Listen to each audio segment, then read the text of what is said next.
What's up gang? Malaysia, Indonesia, Singapura, Brunei. Assalamualaikum, it's your boy Kimis Koverto and welcome back to my channel yang semestinya hanya akan mereview cerita pasal One Piece. Alright guys, dalam video kali ini aku nak mengajak korang untuk sama-sama berbincang berkenaan booklet Road to Laugh Tale volume kedua. So dalam 3 video sebelumnya aku dah cover Road to Laugh Tale volume 1. Kali ni jom kita sama-sama berdiskusi untuk volume kedua ni pula. Dan kalau korang ada sebarang penambahan info atau pendapat, jangan segan sailu untuk komen di ruangan komen di bawah supaya kita dapat jadikan channel ini tempat perkongsian kita peminat One Piece bersama. Dan kalau korang ada sebarang teori atau nak share apa-apa teori dari YouTube, Facebook atau mana-mana sahaja social media dan nak aku luahkan pandangan aku dalam channel ini, just tinggalkan di ruangan komen. Okay? Alright, langsung aja jom let's proceed with the content.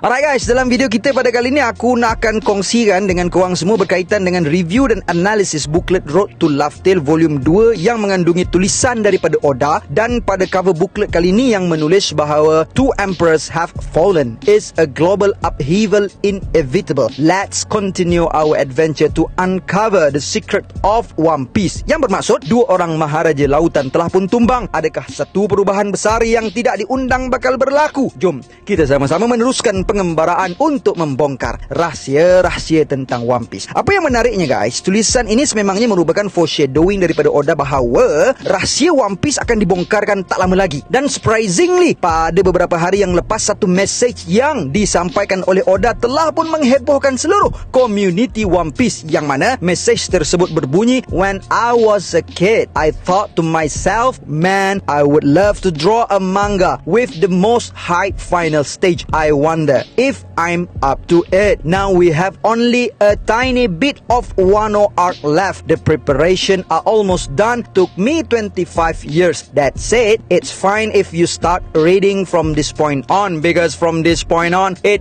will be One Piece. The mysteries of this world, I will be drawing all of them. It will super interesting. Fasten your seatbelt and please stay with me for a bit longer."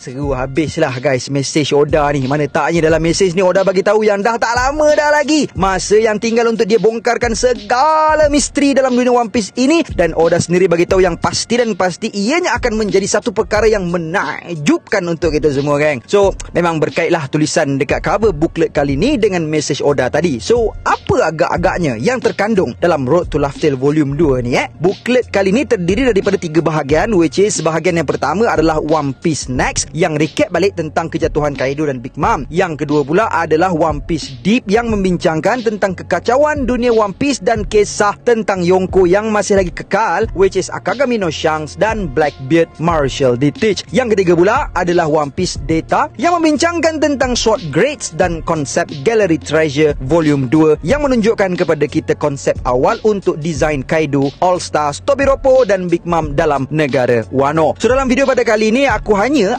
akan fokuskan skop perbincangan kita untuk the first part, which is One Piece Next dan One Piece Deep. Subtopik yang pertama iaitu tentang kekacauan dunia One Piece setelah terjejasnya keseimbangan kuasa besar dalam dunia One Piece. Alright gang, pada muka surat ke-5 dalam Road to Laugh Tale volume 2 ni kita ditunjukkan dengan informasi tentang kejatuhan dua Yonko iaitu Kaido, Big Mom, yang mana kekalahan mereka berdua ni telah pun didahului dengan kekalahan Big Mom yang ditumpaskan oleh dua orang kapten daripada kalangan The Wolf Generation iaitu Trafalgar D. Waterloo Eustace Captain Kid dengan gandengan serangan Room, Silence dan Damn Bang yang ditunjukkan kepada kita dalam chapter yang ke-1040 muka surat 5, dan kemudian disusuli dengan kekalahan Sang Naga Buas Kaido selepas 10 chapter ke depannya yang telah ditumbangkan oleh monyet di Luffy dalam mod terbaharunya Gear 5 aka The Sun God Nika aka Joy Boy dengan serangan terbaharunya yang bernama Gomu-Gomu no Bajrangan, dan kedua-dua mereka ini telah pun terjunam terus ke dalam lahar gunung berapi yang terdapat di dalam perut bumi Wano. Dan sahihlah berita tentang kekalahan mereka ini apabila setelah 7 hari daripada peperangan tersebut mereka masih lagi tidak memunculkan diri, sekaligus tersebarlah berita tentang kejatuhan dua maharaja lautan ini ke seluruh genap penjuru dunia One Piece. Plus dalam muka surat keempat ini juga Oda memberikan kepastian kepada kita bahawa setelah tumbangnya dua orang orang Yonko ini. Yonko yang masih lagi kekal, which is Shanks dan Blackbeard, The Wolf Generation, Shichibukai, pihak Marine dan Revolutionary Army juga terkesan dengan Wildstorm yang telah terhasil ini. Tak kurang menariknya juga, Oda telah meninggalkan satu persoalan kepada kita semua dalam muka surat ini, iaitu adakah mereka-mereka yang menumpaskan dua orang Yonko ini bakal berebut untuk menakluk antara satu sama lain. Maksudnya, mungkinkah akan berlakunya persaingan antara Luffy, Law dan Kid untuk menunjukkan siapa di antara mereka yang lebih hebat? Yalah, sebab selama ni pun kita dapat tengok yang trio ni tak habis-habis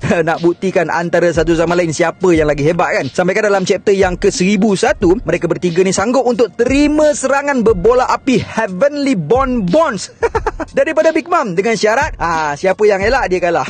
Sampai ke tahap situ kan diorang punya persaingan ni. So mungkinkah untuk membuktikan kehebatan mereka selepas ini mereka akan compete pula untuk menjatuhkan the remaining Yonko, which is Shanks dan Blackbeard? Bagaimana menurut kalian? Boleh tinggalkan pendapat korang dekat ruangan komen di bawah. Okay? Kemudian pada muka surat ke-6 dan ke-7 kita ditunjukkan dengan informasi tentang One Piece Deep The World in Chaos. Kita dapat tengok pada bahagian atas page ini adanya gambar Gorosei dengan tulisan yang berbunyi Time has come for a great cleansing, yang bermaksud telah tiba masanya untuk penyucian yang hebat. Dan di sebelah gambar ini pula adanya tulisan yang tertulis bahawa the world's equilibrium cannot be maintained forever, yang membawa makna keseimbangan dunia ini tidak dapat dikekalkan selama-lamanya, which is ini merupakan satu perkara yang amazing bagi aku. Sebabnya bagi aku personally ada dua possibility untuk kita terjemahkan apa yang Oda nak sampaikan melalui gambar Gorosei dan tulisan ini. First, yang kita boleh nampak secara tersuratnya adalah sudah tiba masanya untuk Gorosei bertindak mengikut arahan Imusama, seperti mana yang kita dapat lihat dalam chapter yang ke-908 muka surat 17, yang mana Gorosei telah bertanya kepada Imusama adakah Imusama telah membuat keputusan untuk menghapuskan cahaya yang mana satu daripada sejarah. Jadi berkemungkinan Imusama akan memberi jawapan untuk soalan tersebut pada chapter-chapter yang akan datang.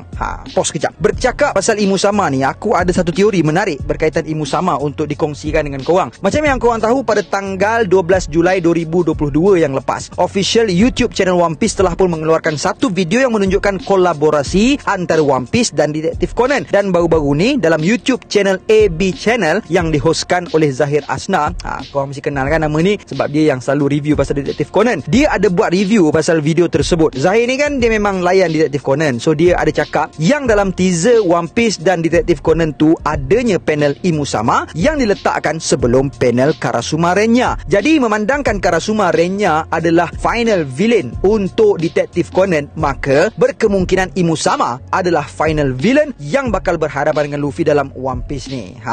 Bagaimana menurut kalian? Aku buat Detektif Conan, aku ni tak arif sangat lah, tapi apa yang Zahir sampaikan tu memang sangat menarik. Okey, sekarang kita sambung balik dengan perbincangan kita tadi, which is possibly cara yang kedua untuk kita tafsirkan gambar ini adalah berkemungkinan membawa maksud bahawa yang akan dibersihkan itu adalah Gorosei itu sendiri, sebab keseimbangan dunia ini tidak akan kekal seimbang selamanya. Maksud aku macam ni, macam yang kita tahu dalam dunia One Piece ni, sebenarnya yang kotor bukanlah lanun-lanun yang meliur di lautan, akan tetapi yang kotor dan jelek itu adalah pemerintahan the world government yang selama ini menyembunyikan rahsia sebenar dunia One Piece dengan tujuan untuk mengekalkan pemerintahan mereka dengan cara yang sangat jijik sehinggakan sanggup untuk membunuh mereka yang tak bersalah dan menghapuskan sebuah pulau untuk menutup rahsia ini, seperti mana yang kita dapat tengok berlaku kepada Pulau Ohara. Tidak lupakan juga yang world government lah yang menjadikan mereka-mereka yang lemah sebagai hamba abdi untuk Celestial Dragon untuk kepentingan mereka. Kita juga dapat tengok dalam manga pada chapter yang ke-906 muka surat 3 macam mana mereka-mereka yang lemah digunakan sebagai hamba untuk menggerakkan laluan pejalan kaki dekat Marijoa. Perbuatan mereka ini sebenarnya jauh lagi busuk dan kotor daripada perbuatan lanun-lanun dalam dunia One Piece ni. So mungkin ayat sudah tiba masanya untuk satu pembersihan yang hebat yang diletakkan pada gambar Gorosei, bermaksud mereka ini akan ditumpaskan oleh Luffy untuk menyucikan segala kekotoran yang mereka telah lakukan selama ini. Dan ayat keseimbangan dunia tidak dapat dikekalkan selamanya pula adalah disebabkan dunia yang mereka katakan seimbang selama ini adalah atas dasar kekotoran dan kebusukan mereka. So dengan keterbongkarannya segala kejahatan mereka, maka keseimbangan yang kononnya mereka gunakan selama ini untuk mengaburi mata rakyat akan terbongkar. And macam mana yang Whitebeard cakap pada akhir hayatnya dalam chapter yang ke-576 muka surat 16, yang mengatakan bahawa apabila the great treasure yakni One Piece ditemui, this whole world will be turned upside down, possibly membawa maksud bahawa mereka yang selama ini berada di atas, which is pemerintahan dunia, akan jatuh ke bawah, dan mereka yang selama ini berada di bawah, yakni hamba-hamba yang berada di bawah tanah marijuana dan juga hamba yang lainnya akan naik ke atas dan bebas, sesuai dengan kemunculan Sun God Nika yang dikatakan oleh Hushu dalam chapter 1018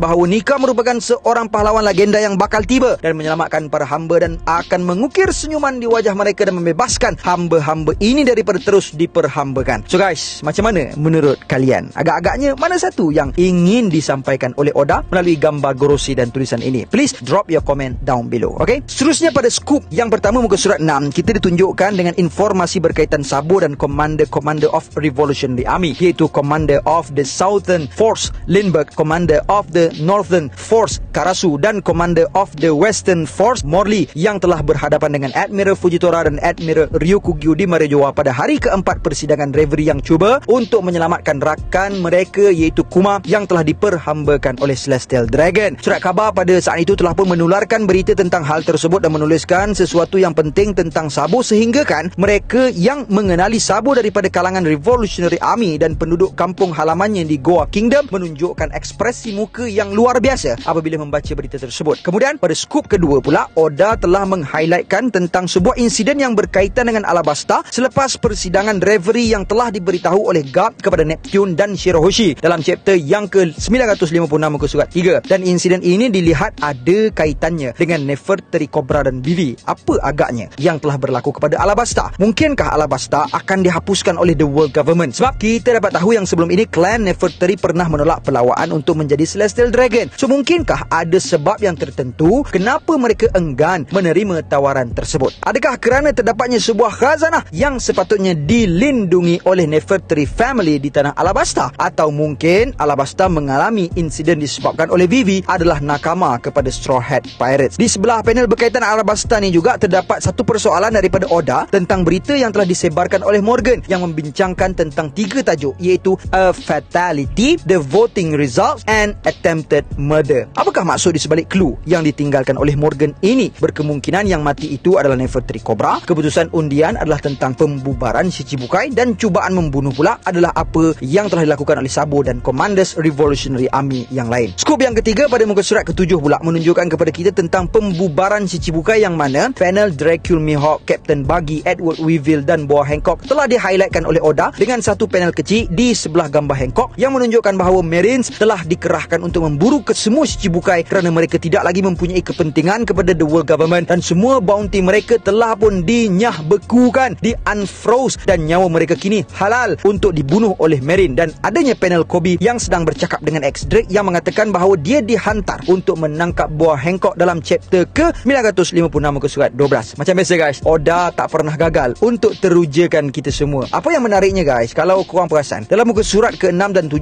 sekali lagi Oda bawakan kepada kita satu informasi yang berkait dengan apa yang dikatakan oleh Oda dalam Jump Fest 2020 yang mana Oda pernah mengatakan bahawa selepas perang Wano ini sesuatu perkara besar akan berlaku kepada Sabo, Vivi dan Hancock. Jadi inilah masanya untuk apa yang dikatakan oleh Oda itu sebelum ini benar-benar berlaku dan dikupaskan. So korang rasa apa yang bakal terjadi kepada mereka ni? Sila tinggalkan jawapan kalian di ruangan komen, okey? Dan akhir sekali kita didedahkan dengan maklumat bahawa keputusan pertarungan antara generasi baharu dengan Yonko yang mengejutkan ini telah mengganggu urusan sulit antara the world government dengan negara terpencil Wano ini, yang mana world government sebenarnya cuba untuk meletakkan Wano di bawah jari telunjuk mereka, yakni untuk mendapatkan Wano. Penyelesaian yang di luar jangkaan berkaitan konflik ini telah menyebabkan dunia semakin kacau bilau. Gorosei dan CP0 banyak bersungut tentang status Kaido, Big Mom dan Luffy, dan berita tentang mereka yakni Kaido dan Big Mom yang tumpas di tangan Luffy dan aliansinya telah pun tersebar sepantas kilat. So guys, itulah perkongsian aku untuk video kita pada kali ini. Jangan lupa untuk share video ini kepada nakama-nakama kita yang masih lagi belum mengetahui kewujudan channel ini. So guys, that's all I have untuk perkongsian kali ini. And gang, before I end, sedikit renungan.